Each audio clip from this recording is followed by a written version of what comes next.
disputes. Naga. CGTN at the United Nations in New York. For more on the devastating crisis in Gaza, let's bring in Muhannad Ayesh. He's a sociology professor at Mount University and a policy analyst at Al Shabaka, the Palestinian Policy Network. Great to have you on the program tonight. Thanks for joining us. Now, with the level of starvation happening in Gaza, the shootings into those starving crowds of drip-fed aid distribution sites, and now these reports that the IDF have struck and raided the WHO office today, what do you make of the humanitarian situation in Gaza? Thank you for having me. The situation is beyond our ability to understand. It's so horrific. I can't put it into words. Only the people in Gaza really understand how horrific it is. But the key point here is that it is all deliberately planned and carried out by the Israeli state. From the very beginning, we have said, analysts, scholars have said that this is a genocide, that Israel's ultimate goal is the expulsion of the Palestinians from the Gaza Strip and its colonization and claiming it under exclusive Israeli Jewish sovereignty. That's what they are trying to do. And this is more than using hunger as a weapon of war. This is a deliberate starvation of a people in order to drive them off their land. Basically, Israel is trying to make it so that Palestinians will just say, I give up, I surrender, I will leave my land because there is no life for me here. That is what they're trying to do. No. And they attacked Deir al-Balah, which is one of the few remaining spaces where some semblance of humanitarian aid still is being given to the Palestinian population. So they went and attacked that. And they're trying to force the Palestinians to chase, now, out of desperate hunger, to chase food and aid down into the south, where they can, create what they have called themselves, quote unquote, concentrate Palestinians. There's only one word to describe that, a concentration camp there, in order to prevent Palestinians from leaving that area and eventually expelling them out of there altogether. This is what they're working towards, and the results are horrific beyond our ability to understand. There are estimates that since the genocide started, at least 100 people have died as a result of starvation. 67 of them are either children or infants. So why then, with the international community looking on, why is the UN not declaring a famine in Gaza? What are the political and technical considerations at play? And if it does declare a famine, does anything actually change? So the reasons are more technical, from my understanding, than they are political. Although there are political elements, but they are technical.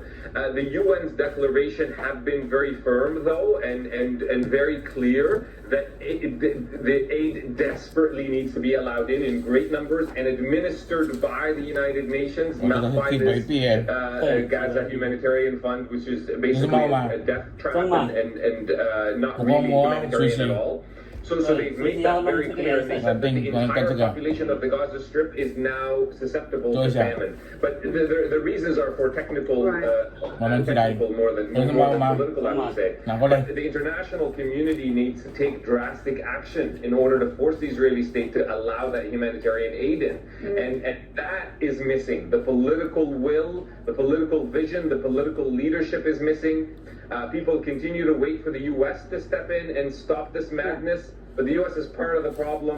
I think other groups, other countries have to step up and take a leadership role here and stop what the Chinese diplomat said in that meeting today, stop the bullying that the countries are doing to the rest of the world. Right. Well, of course, Trump met with Netanyahu at the White House, but then he got distracted, and as you say, he is the one that could stop things as they are. But we're talking about all this international condemnation week after week. 28 countries, they've signed a statement. But even at the very, very least, very few medical cases have been extracted from Gaza. The few, from what I understand, are from Middle East countries. Why is Europe not doing more, or the West not doing more to take some of these injured children and people from Gaza to give them proper treatment?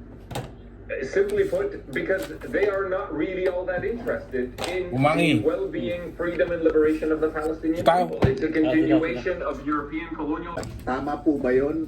Is that welcome? Does that distort yung mga regional wage board functions? What do you think? Sa 两个 aking 都是 tingin 长 na 裤， lagi naman kasing tinitignan na 那个 ano 包 man 包 pong 的。 halaga ang ika nga yung mapagpasyahan ng Regional Tripartite Wages 哇， Productivity 过来 Board. 这个是 Laging 我 may 穿的啊 pumutulan, may tumutuligsa. 啊！ Pero kung titignan natin Saan mo yung tato? mga Wo kanina chun? Peter na yung sa balance, no? Mm-mm. Yung balance nakita ko una Yeah, sa wala, struktura. yung sinahay, Tripartite diba? composition. Wo xiao, ano po na Meron yung na kagad built-in na partisipasyon ang labor at saka ang employer, tapos ang pamahalaan.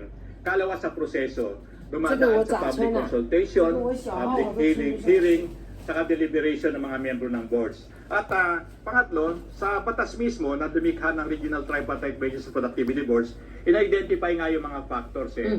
Isinama rin doon yung pagkakataon ng mga countryside na magkaroon ng development. Kasi kung mag-concentrate Isang buhay. lahat ng dito sa 我那个是礼 National 服啊 Capital，Region o kaya sa urban center, makita natin ang problema. Hindi lamang siguro may kinalaman sa trafiko, waste Yulay lang, disposal, yulay lang. housing, no? So, ang layunin ng nasa ating batas na napasa noong 不是我里面穿了一条这么长的绑裤， magkaroon 那 din 个 ng 绑裤 pakinabang 那 kabahagi ang mga ibang mga rehiyon sa development. Nang sa ganon, mabawasan din yung tinatawag natin na Tulay. urban migration at yung pagkakawalay ng mga manggagawa Naman sa sila. kanilang pamilya dahil nagpupunta sila sa sentro kung saan nandiyan ang mga trabaho. So, bahagi yun at siyempre, alam natin na Mga hindi siya, kagaya ng nabanggit ko kanina, hindi siya exactly masasabi natin Pinaguya. na magugustuhan Pasisang. ng manggagawa, Ha? hindi nagugustuhan ng mga Pasisang, ho. namumuhunan kung mataas. So, the balance has always to be preserved, no? Yeah. And always, yun nga, may opportunity para yung mga manggagawa at ang kanilang namumuhunan magkaroon ng paglago ang negosyo, expansion and growth, Correct. para magkaroon din ng pagkakataon makinabang. Kasi Correct ka. bakit naman yan sa mandato na Ito, siya nakasaad sa nasa ating watch. konstitusyon, dapat yung karapatan ng mga manggagawa na makabahagi Nalaga ka, ma. sa fruits of production, Ako rin na ka. roon, kilalanin, pero kilalanin din ang Pauyan karapatan po, ng mga kabo. enterprises sa expansion and growth. Yeah. Dapat pagsamahin dahil kung maganda ang takbo ng kumpanya, naasahan ko naman na magbabahagi sila sa kanilang mga manggagawa, otherwise madidemoralize ang mga manggagawa, medyo tatama din siguro magtrabaho. Pero pag nakita nila na pag kumikita, binabahagi na sila, palagay ko magmamalasakit din ang ating mga manggagawa sa kanilang mga kumpanya. Oo, reciprocal yung mga ganyan, Yes. yung samahan, relationship, work and employee relationship. May kuning question po tayo dito, Sec Benny. Assistance daw po sa mga naapektuhan ng habagat at bagyo mula sa Dole. Okay, kanina bisita rito si Secrex na gusto ko lang ibahagi na magbuhat nung nakaraang taon. Kaya, Meron na di kami ko yan siya. partnership ng Department of Social Welfare and Development. May kinalaman una doon sa pag-repack Sa ng mga mga goods na agad sila kasi alphabetical talaga yung nangyari, no?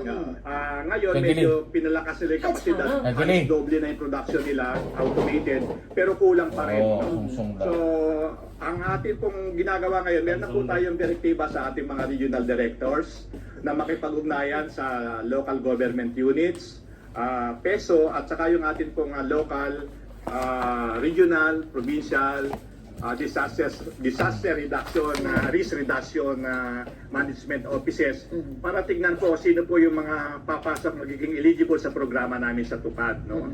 Yung TUPAD kasi ay temporary emergency employment, no. Pero gusto ko lang siguro ding idagdag, hindi naman nagtatapos diyan yung pagtulong ng DOLE. Kasi laging napupuna kasi Peter, yan sa- lagi lang daw ayuda, walang ano. Pero hindi po, pagka kami po ay nag-profile Allow. at magkakaroon ng orientation para sa mga potential beneficiaries po ng TUPAD, kasama din po yung aming paghihingi sa kanila ng kanilang pananaw pagkatapos po ng inyong pagtatrabaho ng TUPAD.